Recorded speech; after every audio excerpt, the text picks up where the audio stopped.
This is need to have. Because the danger did not start when he asked for money. It started long before that. It started when he became part of my day. I knew who he was from the beginning. Or at least, I thought I did. I knew what he wanted when he said hi. So I gave him one clear stop point. If you ask me for money, we are done. That was my line. That was my boundary. And he knew it. But he still stayed. And I stayed too. I stayed because I wanted to see how it worked. I wanted to understand the process. I wanted to know how someone could build trust, create feelings, and still be pretending. But here is the first thing you need to understand. Sometimes, knowing the danger does not stop your heart from reacting. You can know something is wrong. You can see the red flags. You can even name the red flags. But if someone keeps showing up every day, your heart can still get used to them. That is why this knowledge matters. Because you do not only need to know what a scam looks like, you need to know how it feels. On the first day, I asked him for a photo. Not just any photo.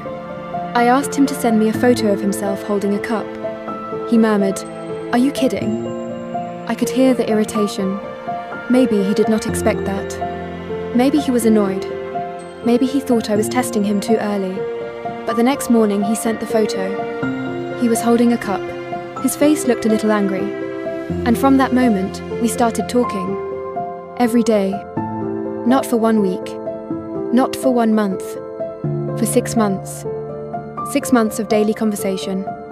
And during those 6 months, he did not mention money. Not once. This is where many people misunderstand romance scams. You may think a scammer will ask for money fast. You may think they will rush. You may think they will sound fake. You may think you will catch them right away.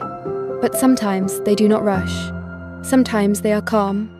Sometimes they are patient. Sometimes they study you. And that is what makes it dangerous. He said he was an oil rig engineer. Of course he did.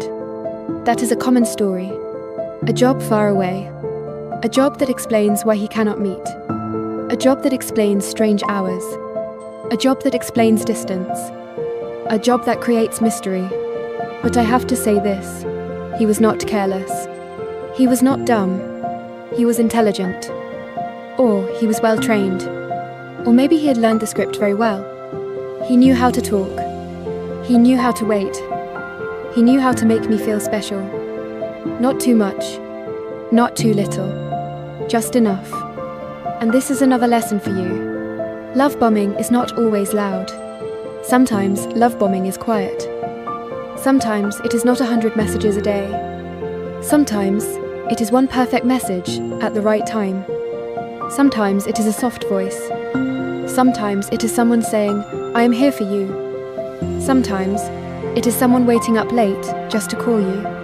He claimed he was emotionally available. He said he was willing to share his feelings. He said he was ready to be part of decision-making. He said he believed in helping with household chores. He said he wanted to support each other's personal and professional goals. Now listen to those words. They sound beautiful. They sound mature. They sound like the kind of man many women have been waiting for. He did not just say, "You are beautiful." He said deeper things. He talked about emotional safety. He talked about partnership. He talked about support. He talked about building a life. And that is why it can touch you.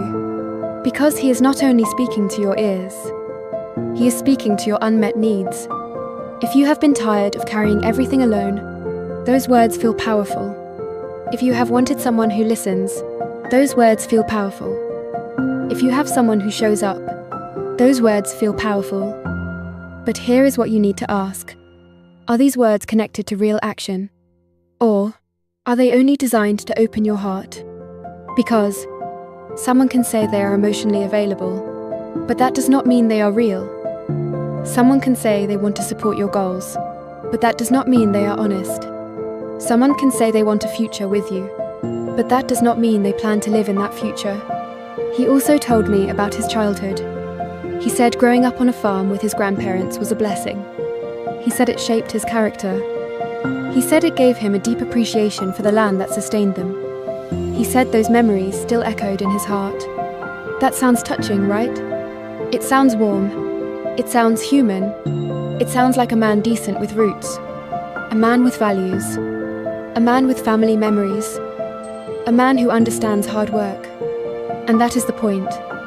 Stories create trust. Details create trust. A childhood story makes the person feel real. It gives your mind pictures. You can almost see the farm. You can almost see the grandparents. You can almost see the land. And once your mind can see it, your heart may start believing it. But you need to remember this. A good story is not proof. A sad story is not proof. A beautiful memory is not proof. A person who wants access to your heart may give you details that feel real, not because they are true, but because details help you stop questioning. He was always there for me. That is how it felt. When I traveled, he wanted me to check in with him. He wanted to know I was safe. He waited for me so he could call, sometimes even at midnight. Sometimes he was so tired that he dozed off while talking to me. Now think about how that feels. If someone waits for you late at night, it feels like caring. If someone wants you to check in, it feels like concern. If someone falls asleep while talking to you, it feels sweet. It feels intimate. It feels like this person really wants to be with me. And this is where the emotional trap gets stronger. Because it is not one big thing. It is many small things. A message in the morning. A call at night. A soft word when you are tired. A question about your day. A memory he repeats. A future he describes. A feeling that someone is there. And slowly, your brain starts to include him in your daily life. This is why daily contact is powerful. Daily contact builds habit. Habit builds comfort. Comfort builds trust. And trust can make you lower your guard, even when you told yourself you would not. During those 6 months, I knew. But I also felt. That is the honest part. I knew the person he claimed to be might not be real. But the attention was real to my nervous system. The routine was real. The habit was real. The feeling of being wanted was real. And this is the hardest part to say. I can still say that I loved him. But not the real him. I loved the image he created. I loved the version of him that spoke to me every day. I loved the man in the story. I loved the man who said he was emotionally available. I loved the man who said he wanted partnership. I loved the man who waited for me. I loved the man who made me feel chosen. But that man was an image. And an image can be very powerful. This is what you need to understand. You can grieve at someone who was never real. You can miss a routine. You can miss a voice. You can miss the feeling. You can miss the dream. That does not mean you were foolish. It means your heart responded to what it was given. But now you must ask a harder question. Was I loved? I thought I was being loved. But maybe I was being studied. Because a person who studies your heart can learn exactly what you need to hear. They can learn when you are soft. They can learn what words calm you. They can learn what story makes you believe. They can learn how much attention is enough. Not too much. Not too little. Just enough. At the end, I said to him, "You know our stop point, don't you?" He said, "Yes." He knew. He always knew. But he still tried. After 6 months, he still tried. He invested all that time, all those messages, all those calls, all those soft words, all those emotional moments. And then he still moved toward the thing I told him would end it. Money. That tells you something very important. When someone respects you, they respect your stop point. When someone is using you, they keep testing it. He told me something else. He said he always felt that I wanted it less than him. That sentence stayed with me. Because at first, it sounds emotional. It sounds like pain. It sounds like he is saying, "I love you more than you love me." But now I hear it differently. That sentence was pressure. That sentence was guilt. That sentence was a way to make me prove myself. Because if someone says, "I feel like you want this less than me," what do they want you to do? They want you to try harder. They want you to explain yourself. They want you to give more. They want you to lower your boundary, to prove your feelings. And this is a big lesson. Real love does not need you to break your boundary to prove it. Real love does not punish you for being careful. Real love does not rush you into fear. Real love does not make your safety look like rejection. If someone makes you feel guilty for protecting yourself, pause. If someone keeps pushing after you say no, pause. If someone uses sadness to move your boundary, pause.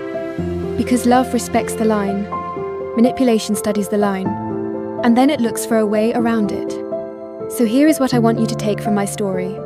Do not only look for the money request. Look for the setup before the money request. Look at the daily contact. Look at the perfect words. Look at the job that keeps them far away. Look at the reason they cannot meet. Look at the emotional stories. Look at how they respond when you test them. Look at how they respond when you say no. Look at whether they respect your stop point. Because the scam may not start when they ask for money. The scam may start when they make you feel responsible for their emotions. It may start when they become part of your day. It may start when they make you feel chosen before they have earned your trust. And this is why this knowledge is not nice to have. It is needed to have.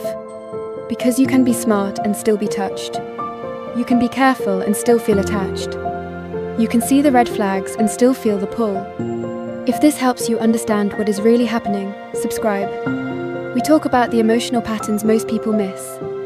So please remember this. Your kindness is not the problem. Your hope is not the problem. Your desire to be loved is not the problem. The problem is when someone uses those beautiful parts of you as a door. A door to your trust. A door to your emotions. A door to your money. A door to your life. So, protect your door. Keep your stop point. Say it clearly. And when someone crosses it, believe what that tells you. Because the right person will not punish you for having boundaries. The right person will not need 6 months of emotional investment to ask you to betray yourself. The right person will not make you prove love with money. And if someone truly cares about you, they will care about your safety too. That is the lesson I learned. And maybe this story can help you see it before it costs you more. Not just money, but time, peace, trust, and pieces of your heart. If this story helps you, subscribe and share it with someone who needs to hear it. And watch my AI romance scam video next. Because once you understand the emotional trap, you also need to know how to check if the person is real. This is not nice to have. This is need to have. The most dangerous scammer is not the one who looks fake. Why? Because the easiest scammers to avoid are the obvious ones. The dangerous one may look kind. The dangerous one may look patient. The dangerous one may text you every morning. The dangerous one may call you beautiful. The dangerous one may pray for you. The dangerous one may talk about marriage. The dangerous one may even pass one small test. And that is what makes them dangerous. Because some things honest daters do. Scammers do too. A real person can text every morning. A scammer can text every morning. A real person can say, "I want something serious." A scammer can say the same thing. So the question is not, do they sound romantic? The question is, what happens when you slow things down? Stay with me. Because one woman thought she found love. Instead, she lost almost $100,000. But money was not the only thing she lost. Today, dating does not only happen on dating apps. It happens on Facebook, in groups, in comment sections, and in Messenger. Some profiles are obviously fake. Others are not. Some have photos. Some have posts. Some have friends. Some have normal comments. Some sound kind. Some sound sincere. And many real people are online too. That is why we need wisdom, not fear. A scammer only needs to look real enough for you to relax. Let me tell you about Pat. Pat became a widow in 2020. After that, she was lonely. That word matters. Lonely. Because scammers do not only look for money, they look for grief. They look for hope. They look for someone who still believes love is possible. Pat met a man named Lewis. He told her he was 62. She told him she was 83. And he said, "Age is just a number." To a lonely heart, that does not sound like a scam. It sounds sweet. It sounds accepting. It sounds like someone finally sees you, and that is where the illusion begins. Lewis did not start with money. He started with attention. He texted her. A lot. Hundreds of messages. For months. He sent messages like, "Good morning, my queen." He said he prayed for both of them. He said, "I love you." Now pause. Is a good morning text always fake? No. Is saying "I love you" always a lie? No. Honest daters do these things too. That is the confusing part. The words alone are not enough. A real person uses sweet words to connect. A scammer uses sweet words to gain access. Access to your time. Access to your emotions. Access to your trust. And eventually, access to your money. Pat said she fell in love. And from the inside, it did not feel like a scam. It felt like a relationship. It felt like someone cared. It felt like someone chose her. That is why romance scams hurt so deeply. The victim is not only losing money, they are losing the relationship they thought was real. They are grieving someone who never existed. That is a different kind of pain. Lewis had explanations. He said he had an accident, so he was hard to understand on the phone. So they texted more. He encouraged Pat to communicate away from the dating website. That is a warning sign. But in the moment, it may feel private. It may feel personal. It may feel closer. This happens on Facebook too. Someone says, "Let's talk on WhatsApp. Let's move to Telegram." I do not check Messenger often. Moving off platform is not always a scam, but scammers love it, because isolation gives them control, and scams grow best in isolation. Lewis also sent pictures. He said he worked for a construction company. He made plans to visit Pat. He even sent a picture of a plane ticket. A ticket feels like proof. A picture feels like proof. A plan to visit feels like proof. But proof can be staged. A scammer only needs to prove enough for you to stop asking questions. One photo is not proof of love. One ticket is not proof of honesty. One sweet message is not proof of character. The proof is in the pattern. Remember that. The proof is in the pattern. Maybe you asked someone, "Can you send a photo holding a cup?" Or, "Can we do a video call?" Maybe they got upset. Maybe they said, "Are you kidding me? You do not trust me? Why are you treating me like a criminal?" That reaction already tells you something. But maybe later they sent the photo, and you relaxed. You thought, okay, maybe they are real. But listen carefully. Passing one small test does not mean someone is safe. A scammer can pass a small test. A scammer can send a photo. A scammer can send a voice message. A scammer can send a ticket screenshot. So use proof as one piece, not the whole answer. Before I continue, if this video is making you think of someone, do not ignore that feeling. Save this video. Share it with someone dating online, especially someone who is lonely, someone widowed, someone divorced, someone starting over. One shared video can protect someone from months of pain. This is not nice to have knowledge. This is need to have knowledge. Now here is the dangerous part. Lewis did not ask for everything immediately. He built the relationship first. Daily messages, romantic words, future plans, emotional closeness. Then came the money.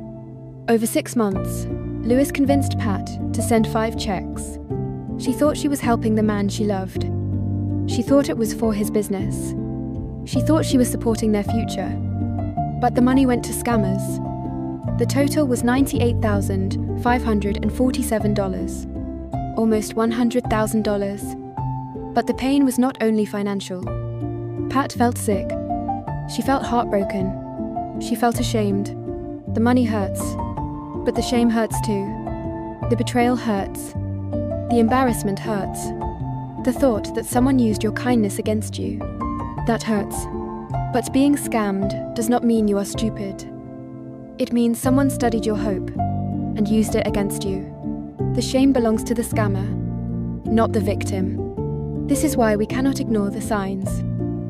If we ignore them early, we may pay later. with money, with time, with peace, with sleep, with confidence, with trust, with heart, and sometimes with identity. A scammer may not only take your savings, they may take your belief in love. They may make you afraid to trust anyone again. That pain can last.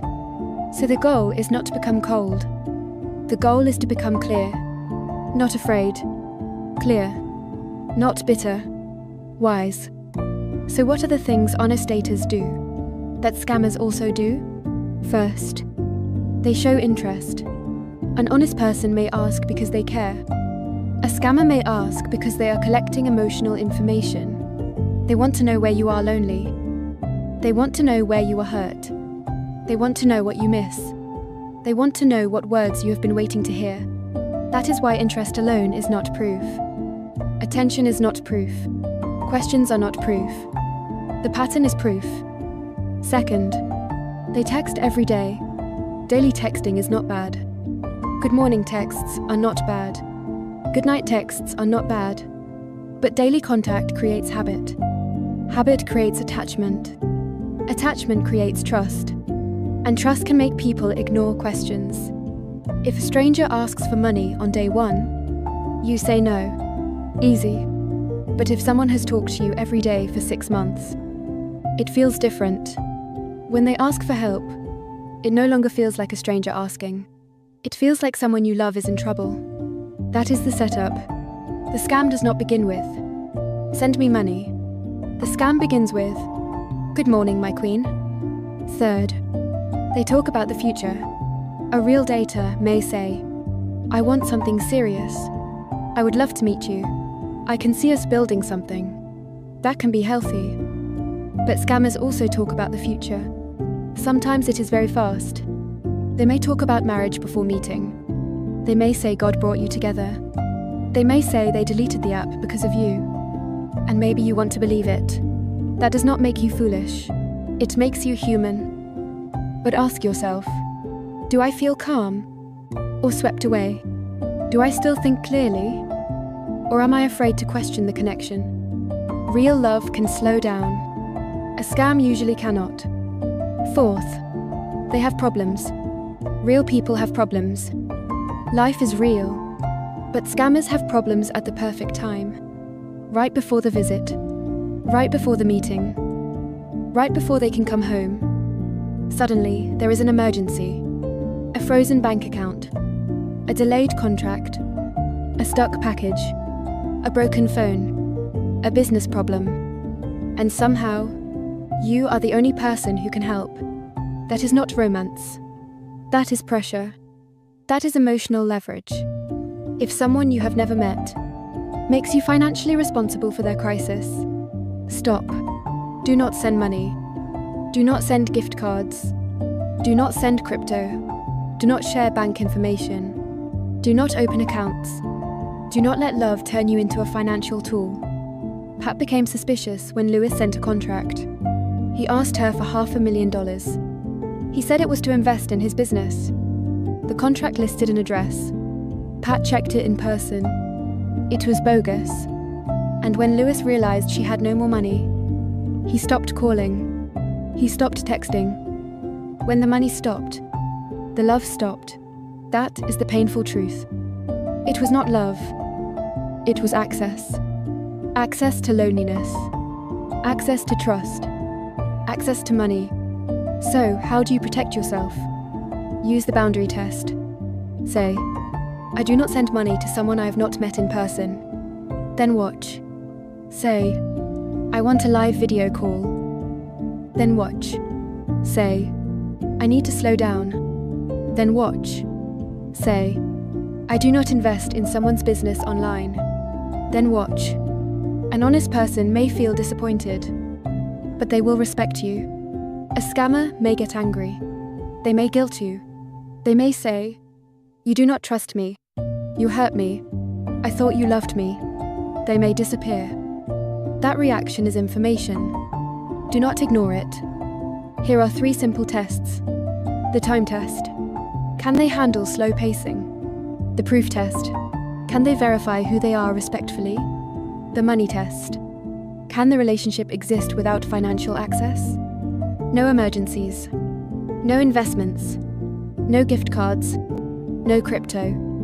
No, just this once. If the romance collapses when money is unavailable, it was never romance. It was a transaction waiting to happen.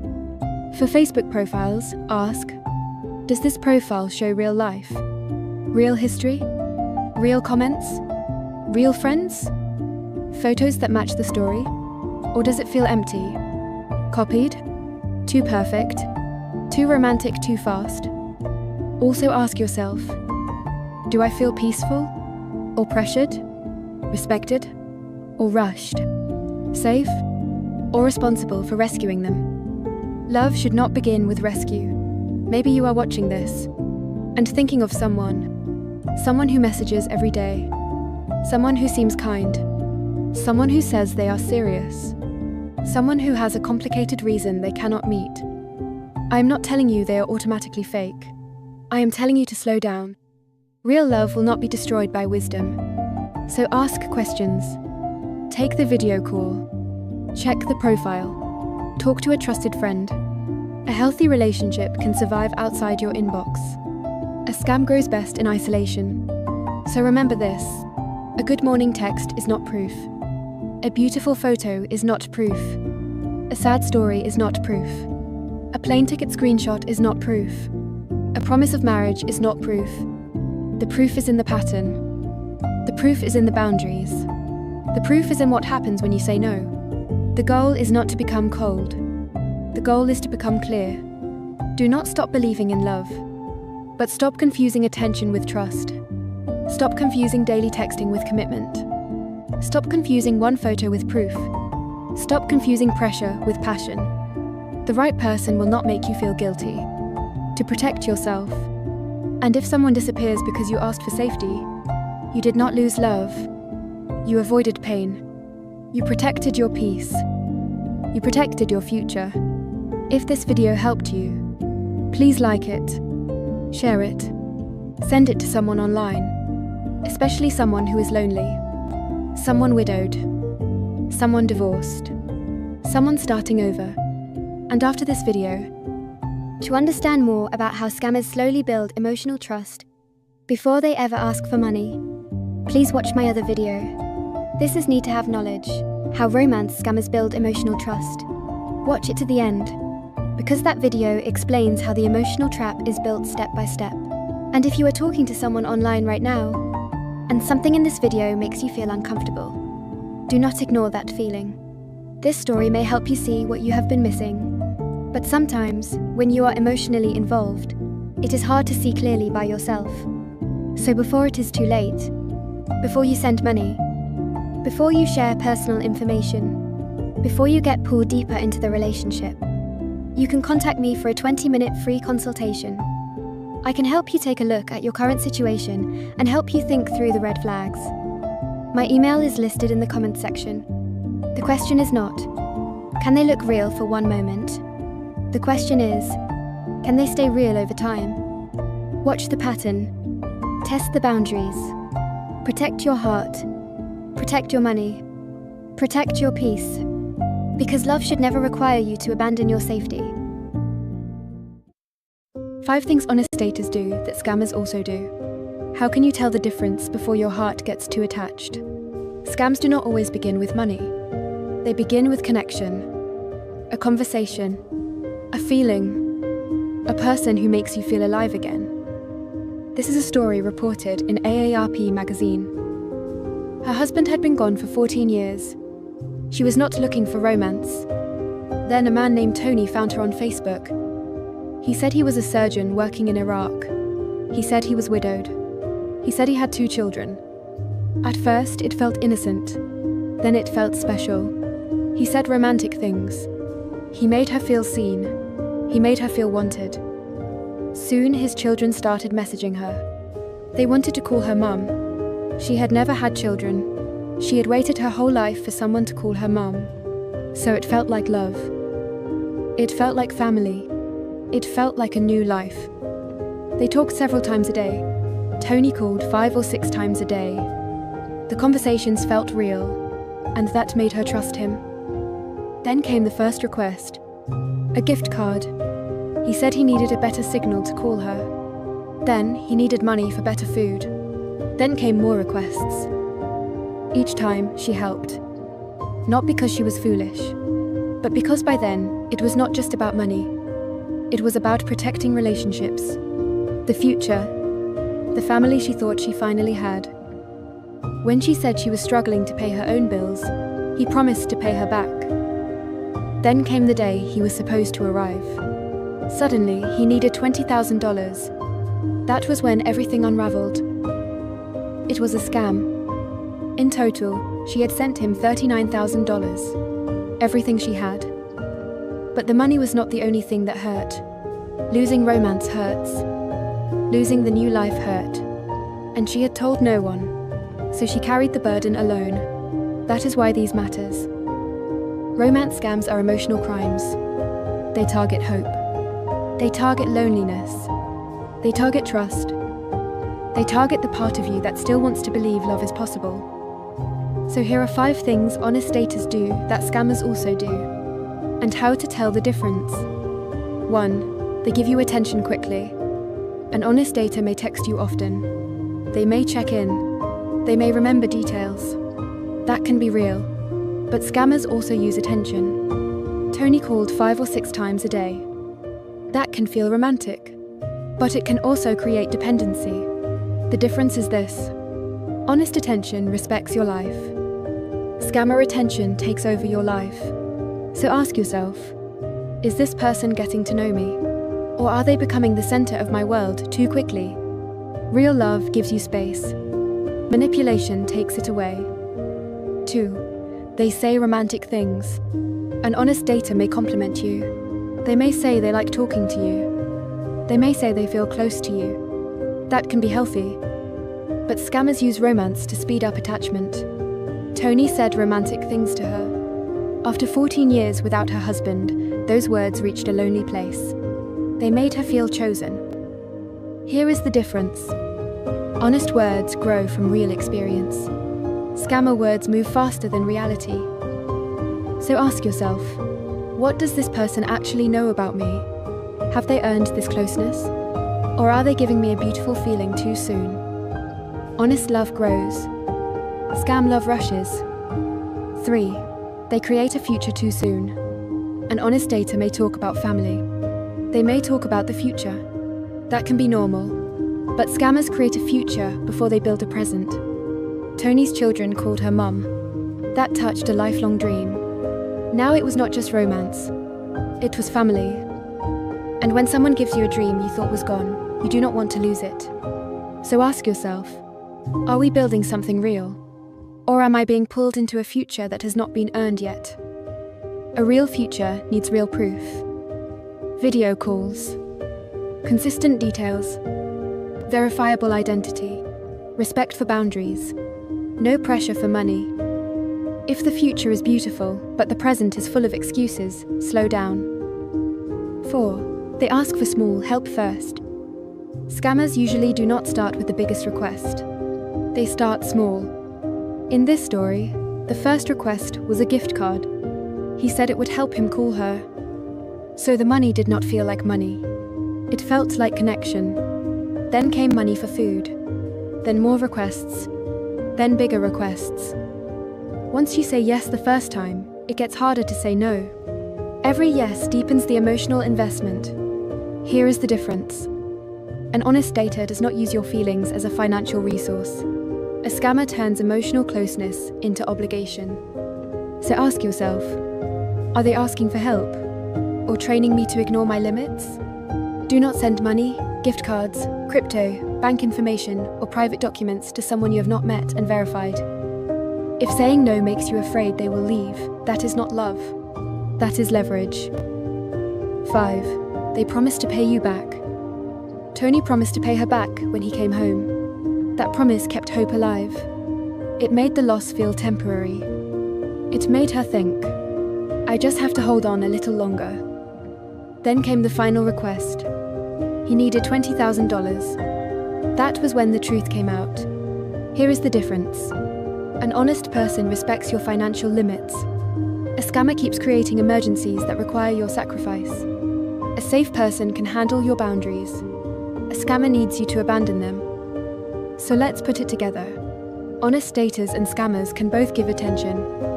But honest attention respects your space. Scammer attention creates dependency. They can both say romantic things. But honest romance grows with reality. Scammer romance rushes ahead of reality.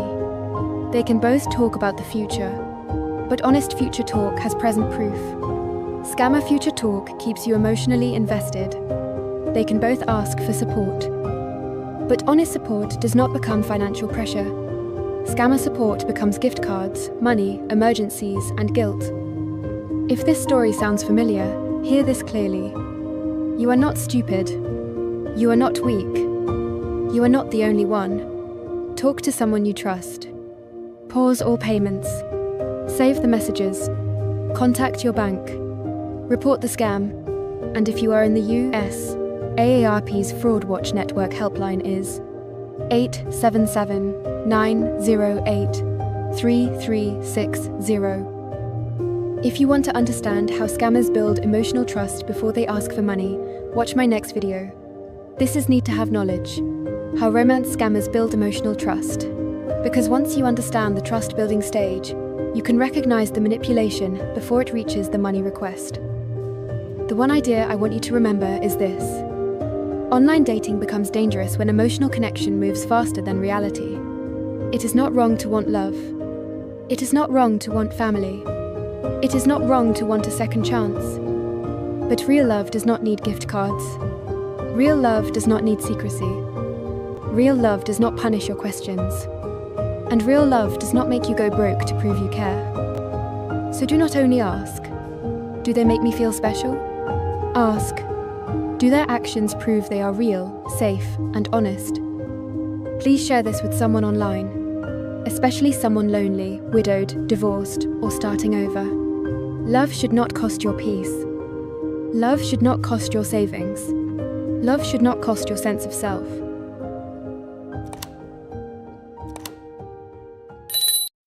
He spent 6 months trying to scam me. He got nothing.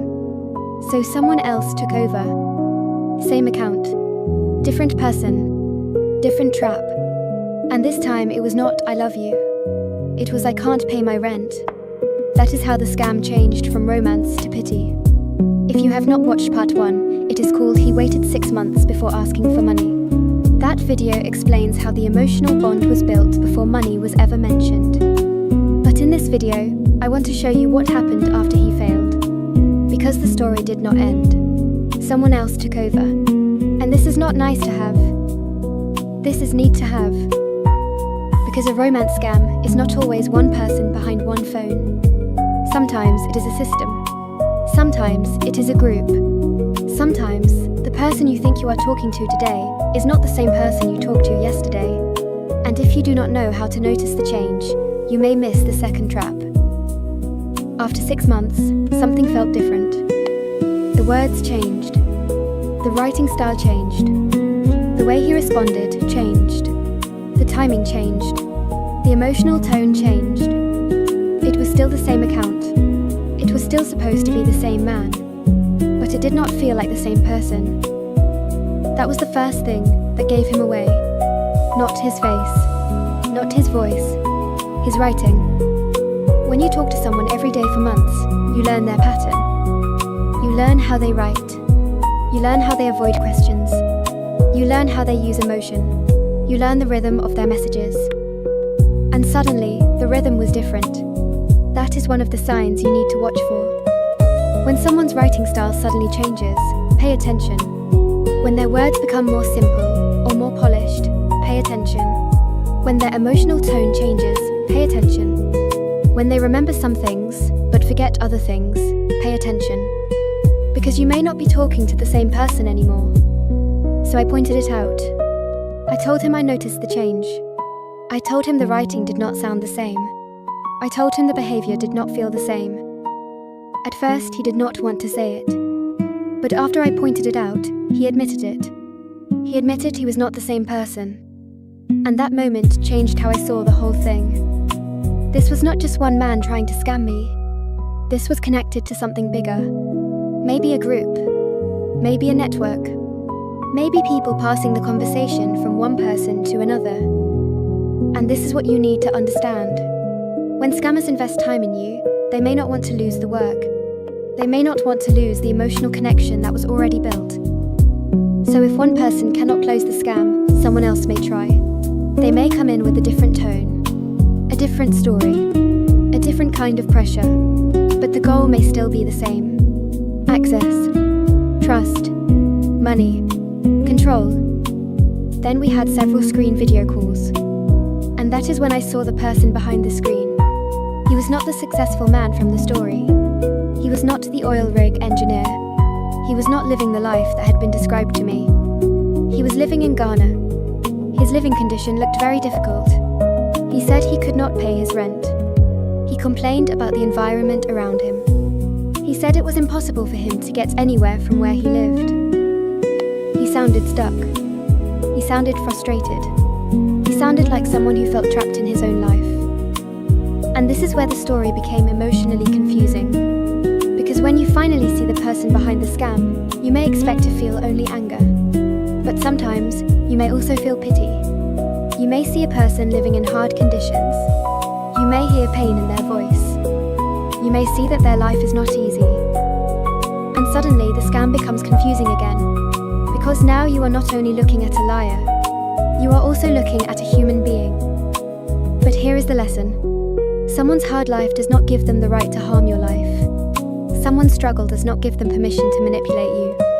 Someone's poverty does not make your boundary disappear. You can feel compassion, but you still need protection. You can understand someone's pain, but you do not need to fund it. You can want someone to do better, but you cannot rescue someone who is still trying to use you. I tried to speak to him like a real person. I suggested that he find a decent way to make a living. I told him there were better directions. I pointed out that he did have some skills. He could talk. He could write. He could observe people. He could learn patterns. Those skills could be used in a better way. Those skills could be used for something honest. But he did not fully seem to get it. Or maybe he did not want to get it. Because instead of taking the advice and building a better path, he moved the conversation in another direction. He started saying he had feelings for me. He started acting like there was a connection between us. And then he tried to connect himself to the previous scammer. That part is important. Because sometimes the second scammer does not start from zero. They try to inherit the emotion from the first scammer. They try to step into the story that someone else already created. They try to use the trust that was already built. They may act like the relationship continues through them. They may make you feel like you still owe care, like you still owe attention, like you still owe help. But you need to remember this. A fake relationship cannot become real just because a new person admits the truth. An honest confession does not erase the manipulation. A video call does not erase the scam. Seeing their face does not mean they are safe. And feeling sorry for them does not mean you should send money. Then came the money request. He asked for money to pay his rent. And that was the second trap. The first trap was romance. The second trap was pity. In part 1, the danger was emotional bonding. In part 2, the danger became sympathy. Because now it was not just, I love you. Now it was, I am suffering. Now it was, I cannot pay rent. Now it was, my environment is impossible. Now it was, you are the one person who understands me. And that can be powerful. Because if you have a kind heart, you may want to help. If you believe people can change, you may want to encourage them. If you see someone suffering, you may feel guilty walking away. But this is where you must be very clear. Kindness without boundaries can become a doorway. And scammers know this. They may fail with romance, then try pity. They may fail with pressure, then try guilt. They may fail with lies, then try partial truth. But the goal is still to move your boundary. This is why you cannot only ask, is this person telling the truth now?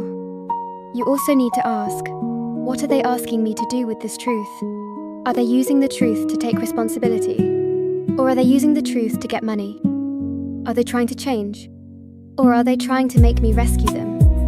Are they respecting my boundary? Or are they testing it again? Because the real test is not whether someone has a sad story. The real test is what they do after you say no. If they respect your no, that tells you something. If they keep pushing, that tells you something too. And in my case, the pattern was still there. Different person, different face, different situation, but the same direction. Money. That is when I realized the scam had not ended. It had only changed costume. A scam can change shape. It can start as romance, then turn into pity. It can start with a fake successful man, then turn into a real person with real problems. It can start with, I love you, then become, please help me. But if the whole path still leads to your money, you need to stop. You are not responsible for fixing the life of someone who entered yours through deception. You are not responsible for paying the rent of someone who is part of a scam. You are not responsible for saving someone who is still using emotional pressure. You can wish them better. You can hope they choose a different life. But you do not have to become the price of their lesson. This is what I learned from part 2. The scam does not always end when the first person fails. Sometimes it continues with another person. Sometimes the mask changes. Sometimes the story changes. Sometimes the emotional weapon changes. But your boundary must stay the same. No money, no guilt, no rescue, no emotional debt. If someone comes into your life through lies, they do not get to demand trust. If someone admits the truth only after being caught, they do not get to ask for money. If someone says they care about you but still asks you to carry their burden, pause. Because care does not use deception as a doorway, and love does not begin with a scam. So please remember this. You can have compassion and still say no. You can see someone's pain and still protect yourself. You can understand why someone is desperate and still refuse to be used. Your heart matters too. Your safety matters too. Your life matters too. And your boundary is not cruelty. Your boundary is protection. If part 1 was about emotional bonding, part 2 is about what happens after the scam fails. Because sometimes, the next trap is not love. Sometimes, the next trap is pity. And if you do not know that, you may escape one scam and walk into another. If you have not seen part 1, watch He Waited 6 months before asking for money next. That is where I explain how the first trap was built. And if this story helped you, subscribe and share it with someone who needs to hear it. Because this is not nice to have. This is need to have. Wrong number scams don't start with a link. They start with politeness. That wrong number text may not be an accident. It may be a psychological test. The stranger asking, "Are we still meeting for coffee?" doesn't care whether they reach the correct person. They care whether you respond. Because one polite reply tells them 3 things. Your number is active, you're willing to engage, and kindness can open the door. They won't ask for money today. First, they may apologize. Then they'll become interesting. Then familiar. Then, possibly, essential. Because wrong number scams don't start with a suspicious link. They start with politeness. And by the time money enters the conversation, the real investment has already been made. Your trust. In the next 10 minutes, I'll show you how an innocent text can develop into a friendship, a romance, and eventually financial ruin. More importantly, you'll learn how to close the door before the trap begins. The first message usually looks harmless. "Hello, are we still meeting for coffee? Do you have time for lunch tomorrow? I found your number in my contacts. Have we met?" You reply, "Sorry, you have the wrong number." A normal conversation would end there. But this stranger continues, "You seem very kind. Maybe this mistake happened for a reason. Since we're already talking, where are you from?" This is where many people misunderstand the danger. The first message may not be an immediate attempt to steal money. It can be a screening process. The sender is testing whether you are responsive, patient, trusting, or simply willing to continue talking. Your politeness is not a weakness. but a scammer may treat it as valuable information. The Federal Trade Commission reports that wrong number scams can begin with innocent messages such as hello or an invitation to meet for coffee. The stranger then develops a friendship, sometimes with romantic undertones, before introducing a fraudulent investment opportunity. In 2024, consumers reported losing $470 million to scams that began with text messages. That was more than 5 times the amount reported in 2020. And because many victims never report what happened, the real damage may be much greater. Once you respond, the stranger begins constructing a personality. They may appear successful but humble, attractive but lonely, wealthy but emotionally wounded. They might send photographs of expensive meals, beautiful vacations, a peaceful home, or a successful business. But these images are not necessarily evidence of real life. They may simply be scenery. The scammer is creating someone you will want to know. But first, they must discover what kind of person you want. So they ask questions. Are you married? What do you do for work? Do you live alone? What happened in your last relationship? What are your dreams? What worries you about the future? Each answer helps them personalize the next stage of the relationship. If you value family, they become devoted to family.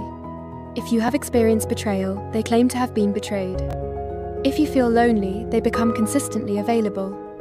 They begin reflecting on your interests, values, and emotional needs back to you. The effect can feel extraordinary.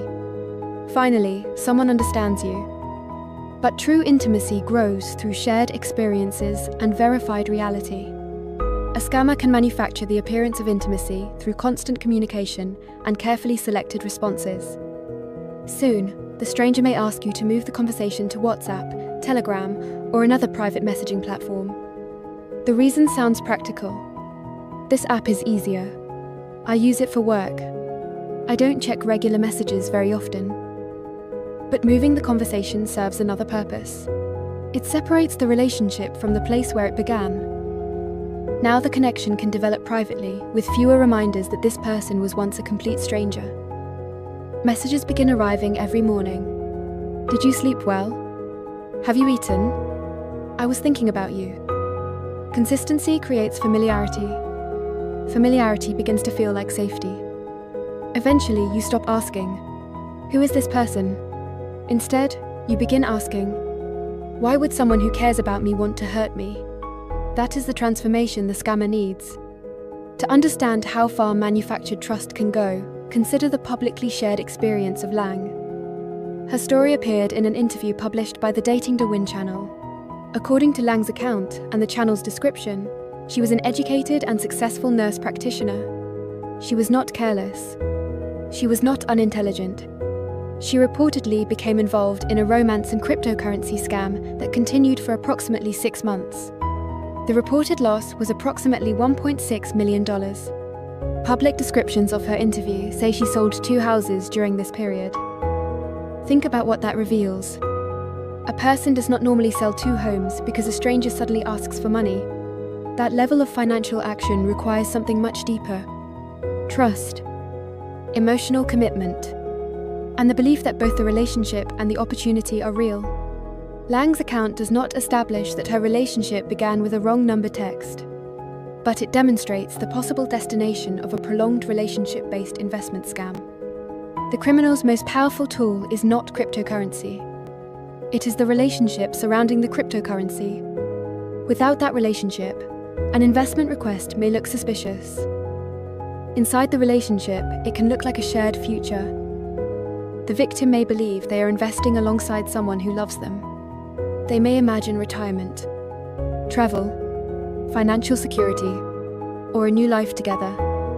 That is why these scams can overcome education and professional experience.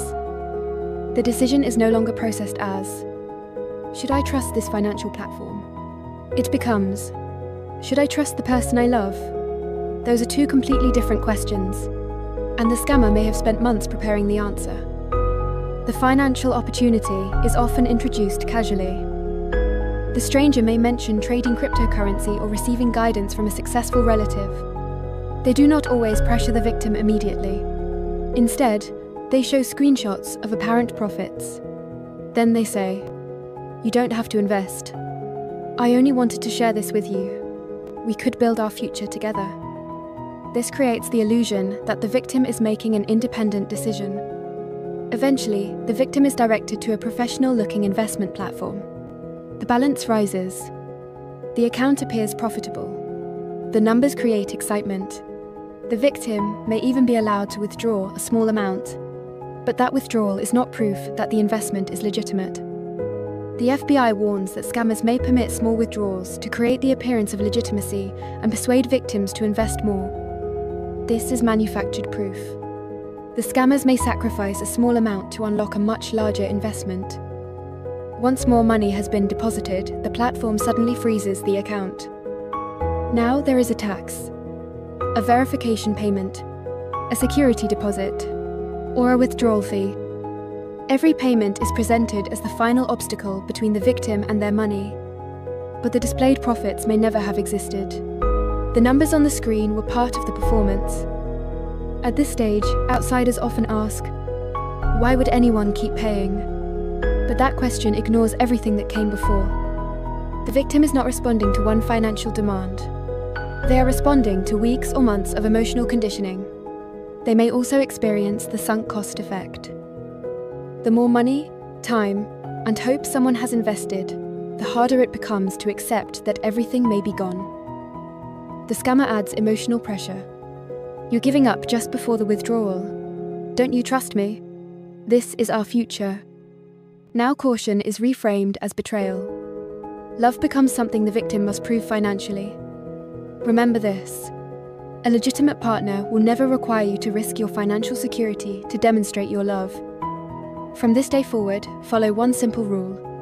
An unsolicited stranger does not earn continued access to you simply because they appear polite.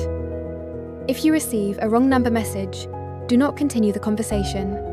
Do not provide your name, your location, your profession, your relationship status, or your photographs. Do not move the conversation to another platform. Do not click links. Use your phone's report junk feature. Block the number. Delete the message. If an online friend or romantic interest introduces an investment, stop. Do not use the application or website they recommend. Talk to someone you trust before transferring money. Verify the investment independently. Never pay additional taxes or fees to unlock supposed profits. If you have already sent money, contact your financial institution or cryptocurrency exchange immediately. Save the messages, transaction records, account details, wallet addresses, and screenshots. Report the incident to the Federal Trade Commission and the FBI's Internet Crime Complaint Center. And do not trust anyone who contacts you afterward and promises to recover your money for an upfront payment. That may be another scam. If you responded to one of these messages, you are not foolish. You acted like a human being. You tried to be polite. The shame does not belong to the person who offered kindness. It belongs to the person who weaponized it. But kindness does not require unlimited access. You can be compassionate and still close the door. You can be hopeful and still verify. You can desire connection without surrendering your financial authority. Share this video with someone who answers every message because ignoring people feels rude. That instinct may be generous, but in the wrong hands, it can become the beginning of a carefully engineered relationship. Remember, that wrong number text may not be an accident. It may be the first test, because wrong number scams don't start with a link. They start with politeness. And if you want to understand what happens after a stranger earns your trust, watch this next video. Online dating scams don't start with money, they start with perfection. It reveals how manufactured connection becomes emotional control and financial ruin. Click the video on your screen now. Stay vigilant. Stay safe. Guard your future. She had already told herself she would stop replying. Something about his profile felt too polished, too perfectly sad. Everything she wanted to hear was too carefully shaped. But his message was gentle. "I didn't want to ask you this," he wrote, "but you're the only person I trust." That sentence landed harder than it should have. Because a scam does not always feel like danger. Sometimes it feels like hope. Sometimes it feels like someone finally seeing you. Sometimes it sounds like the exact words your heart was waiting for. And that is where the danger begins. Not when the money is gone, not when the truth finally comes out, but in the quiet moment when your gut says something is off and your heart says, but what if this is real? Your gut feeling is not proof, but it is a signal. This is the publicly reported true story of Jackie Crenshaw, a woman preparing for retirement when an online romance scam changed her life. Jackie was 61 years old, a hospital manager in Connecticut. She had worked for years, built a career, saved for retirement, and helped people every day. She was not careless. She was not foolish. She was human. And like many people approaching a new chapter in life, she wanted more than security. She wanted companionship. Someone to talk to. Someone to share the future with. Someone who made later life feel less alone. Scammers do not only target weakness, they target hope. One day, Jackie met a man online. He claimed to be a widowed contractor. He seemed successful, gentle, family-oriented, and emotionally available. His story had sadness, but not too much. His words were warm, but not too much. Just enough pain to feel humans. Just enough kindness to feel safe. A fake profile does not always feel dangerous. Sometimes it feels like possibility. At first, it was not about money. That matters, because the most dangerous scams often begin with attention. A message after work, a question about your day, a detail remembered, a thoughtful gesture, a future that starts forming before two people have truly met. Slowly, the stranger became familiar. The scam did not begin with money, it began with trust. And when someone says exactly what you have been wanting to hear, even noticing the red flags can feel wrong, you start asking yourself, am I being too suspicious? Am I judging him too quickly? What if he really is different? What if this is the one real thing I have been waiting for? A part of Jackie sensed something was not right. Not loudly, not clearly, just a quiet pressure inside. The kind of warning people often rename as fear, overthinking, or insecurity. But sometimes, that feeling is your first honest signal. A part of her knew, but another part still wanted to believe. That is the emotional middle state. The space between suspicion and escape. The place where doubt and hope fight each other. People often do not hold on because they fully believe it. They hold on because they want just a little more proof before letting go.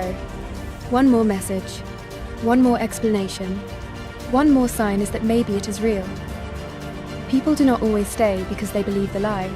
Sometimes, they stay because they want one more proof before letting go. And while all of this is happening inside, life on the outside can still look normal. Jackie still had work, responsibilities, ordinary conversations, ordinary days.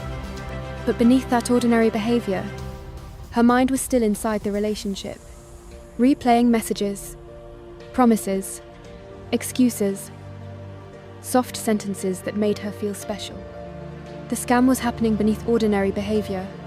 That is one of the hidden dangers of romance scams. They do not only take money, they take up space inside your mind. They make you emotionally responsible for a person you have not verified. They make you feel guilty for questioning. They make secrecy feel like loyalty.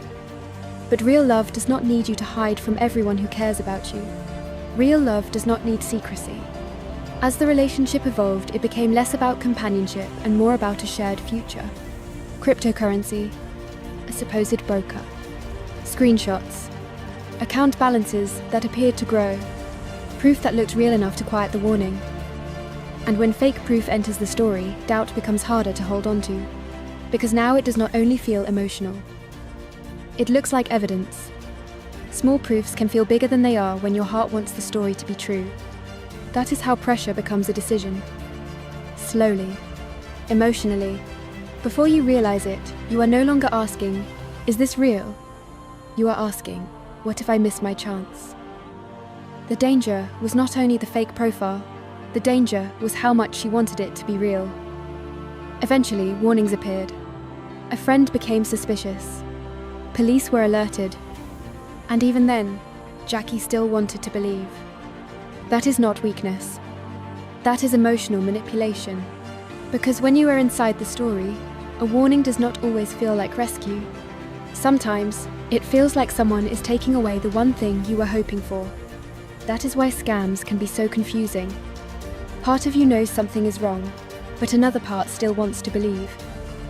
So if a message makes you feel rushed, guilty, afraid, or secretive, pause before you answer. If someone online makes you afraid to ask for advice, pause. Do not decide scammer only from a feeling, but do not ignore the feeling either. Treat your instinct as an early warning. Then verify. Show the message to one trusted person. A real connection can survive a second opinion. A scam usually cannot. And if you are watching this thinking, how would I know what to look for? I made something free to help you. It is called Real Love, Real Risk. Protecting your heart and your wallet from online romance scams 2026 edition. Because in a world where faces can be generated and voices can be copied, verification is not paranoia. It is the new common sense. Click the link in the comment section to get it for free. Use it before you trust a profile, before you send money, before you keep a secret, before pressure turns into a decision you cannot undo. Get the free booklet, Real Love, Real Risk. Protect your heart, protect your wallet. Jackie eventually lost about $900,000. But the loss was not only financial. Romance scams do not only steal money, they steal the story you thought you were living, the trip that was never going to happen, the home that was never going to be shared, the person who seemed to understand you but was only studying you, the future that felt close enough to protect but was never real enough to trust. Romance scams steal more than money. They steal the story you thought you were living. At the beginning, we said a scam does not always feel like danger. Now we understand why. Sometimes, it feels like the message you were waiting for. The person who finally understands you. The future you were afraid to stop believing in. The chance you did not want to lose. Sometimes hope is the disguise danger wears. Your gut feeling is not proof. But sometimes, it is the first honest signal trying to protect you before the lie becomes a loss. So here is the mission. Pause before pressure becomes a decision. Verify before trust becomes a loss. Get the free booklet, Real Love, Real Risk, from the link in the comment section. Read it. Share it. Send it to someone who may need it before they need it. Because real trust can survive time. Real love can survive questions. Real people do not need secrecy to prove loyalty. Thank you for watching. Follow me for more real stories, red flags, and practical ways to protect your heart and your wallet online. Because scams grow in silence, but they lose power the moment the story is shared. Pause, verify, tell someone. Do you think loving yourself protects you from scams? Sometimes it does the opposite. High-level scammers are not only after your money, they are after your self-esteem. They do not always begin with, "I love you." Sometimes they begin with, "I understand you." That is much more dangerous. The more you want to believe, "I am smart, clear-headed, and impossible to fool," the easier it can be to manipulate you. The best scammers do not first make you fall in love with them. They make you fall more in love with yourself. The smart version. The elegant version. The version that is different from everyone else. This is called narcissistic compensation. When you protect a perfect self-image, you may filter out truths you do not want to hear. Even when something feels wrong, you tell yourself, "Impossible. I would not misjudge someone. I am not the kind of person who gets scammed." Think about the Brad Pitt scam. A French woman named Anne believed she was in a private relationship with Brad Pitt. The scammers used AI-generated photos and emotional messages. She lost around €830,000.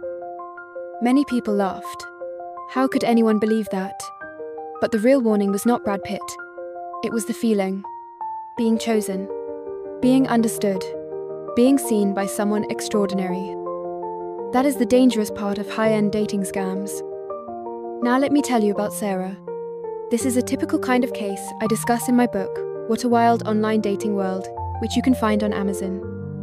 Sarah was a corporate executive.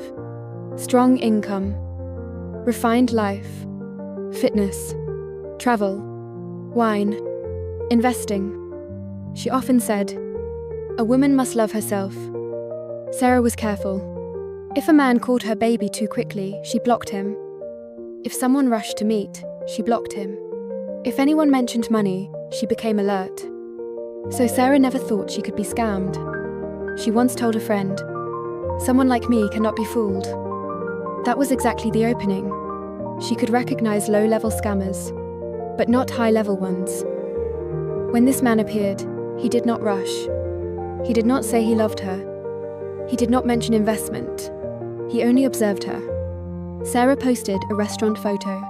He wrote, "This place feels chosen by someone with real taste." Sarah paused. An ordinary man might say, "You look beautiful." But he said she had taste. Then Sarah shared a book. He said, "Very few people read this. You are clearly not someone who only cares about surface beauty." Later, she posted travel photos. He said, "Most people travel just to take pictures. You seem to feel the soul of a city." Sarah replied, "How did you know?" He said, "I can feel it. You are not an ordinary woman." Sarah smiled, not because she had never heard compliments, but because he touched the part of her she most wanted to be seen. Not her beauty, not her money, not her title, but her taste, her depth, her soul. That was the hook. He was not loving her. He was using her narcissism. Here, narcissism is not just an insult.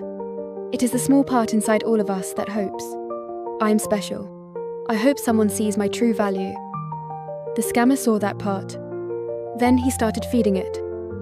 At first, they talked about art, travel, career, and life choices. He never rushed. He made Sarah feel this was not flirting. It was a spiritual connection.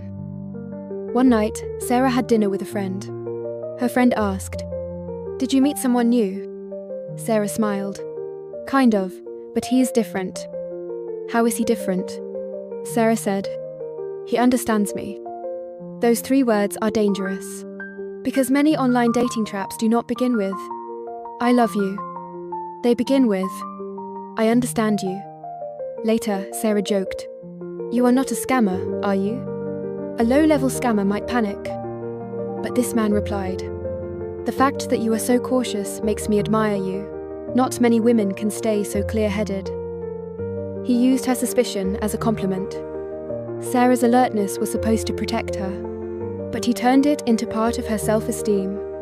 She began to think, "I am clear-headed. I am good at judging people." That was the danger. A person is not always easiest to fool when she is weak. Sometimes, she is easiest to fool when she is certain she cannot be fooled. Later, he slowly revealed his life. He never bragged. He casually mentioned private wine events, finance friends, international projects, and high-end forums. Just enough for Sarah to imagine the rest. That is how high-level scams work. The scammer does not force the dream on you. He lets you complete the dream yourself. Then one day, he mentioned an investment. Lightly, as if it slipped out. "I've been doing a small private allocation, but this kind of thing is not suitable to discuss publicly." Sarah stayed quiet. He did not push. Then he added, "I know you are not the type to blindly follow trends. That is why I dared to mention it to you." He did not beg her to invest. He made it sound like a qualification. An opportunity only someone like her could understand. Sarah began to waver. She told herself, "I understand investing. I can judge this. I will not act recklessly." But she was no longer only judging the investment. She was judging herself. If I refuse, do I lack vision? If I am too cautious, do I become ordinary? The scammer was not exploiting her weakness. He was exploiting her pride. Because Sarah loved herself. Because she believed she was high level. So when he offered a fantasy that matched her identity, her defenses began to collapse. A few days later, Sarah felt something was wrong. His reply times were too fixed. His photos looked too perfect. When she asked financial questions, he avoided details. So she questioned him, "Why can't I find much information about this platform?" He replied, "Sarah, a smart person like you should understand that trust is the highest form of social currency." Sarah stared at the sentence. Her heart sank. She wanted to verify facts. But he turned verification into distrust. He turned doubt into something low level. He turned caution into a lack of sophistication. So Sarah made excuses. Maybe he is just low-key. Maybe high-end circles are hard to search. Maybe I am too sensitive. That is narcissistic compensation.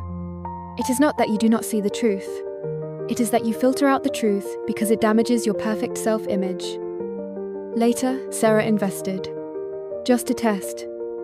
The platform looked professional. The profits appeared real. Most importantly, she successfully withdrew money once. That withdrawal was the key. Sarah lowered her guard. She thought, "See, I was right. I'm not someone who gets scammed." Then came the second investment. Then the third. The amounts grew larger, until she tried to withdraw everything. Then the problems began. Account abnormality. Taxes required. Security deposit required. System review. Sarah panicked. She called him. No answer. She messaged him. Read but no reply. Then the messages disappeared. At that moment, she understood. From the first sentence, "You are special." From every late-night conversation. From every line like, "You are not an ordinary woman." The cage had already been closing around her. The cruelest part was not only the money. It was that she did not dare tell anyone. Because she was afraid they would say, "You are so smart, how could you be scammed?" Her pain was financial. But it was also about self-esteem. She had to admit, "I misjudged someone. I wanted to feel special. I ignored my intuition. I am not always clear-headed." So why can loving yourself make you easier to scam? Not because self-love is wrong, but because sometimes what you love is not your full, real self. You love the perfect persona. Always elegant. Always smart. Always right. Never fooled. And scammers know how to love that version first. Then they make you give up verification to protect that version. So remember this. When someone keeps telling you that you are different, be careful. When a relationship makes you afraid to verify, be careful. When you keep making excuses, stop. And when money appears, slow down. Investment platforms. Withdrawal problems. Taxes. Security deposits. Account abnormalities. These are not romantic plot points. They are warning signs. True self-love is not saying, "I will never be scammed." True self-love is saying, "I may also have blind spots, so I am allowed to stop." Next time someone tells you, "You are special, you are rare, you are so clear-headed, only you understand me," ask yourself, is this genuine appreciation? Or is he feeding the version of me I most want to believe in? I wrote What a Wild Online Dating World because many online dating traps do not begin with, "I love you." They begin with, "I understand you." For more real case breakdowns, please follow me. And watch this video, What You Must Know, How Romance Scammers Build Emotional Trust. It shows how a scammer spent 6 months trying to scam me, failed, and then did something even more shocking. After watching it, you will see online dating more clearly.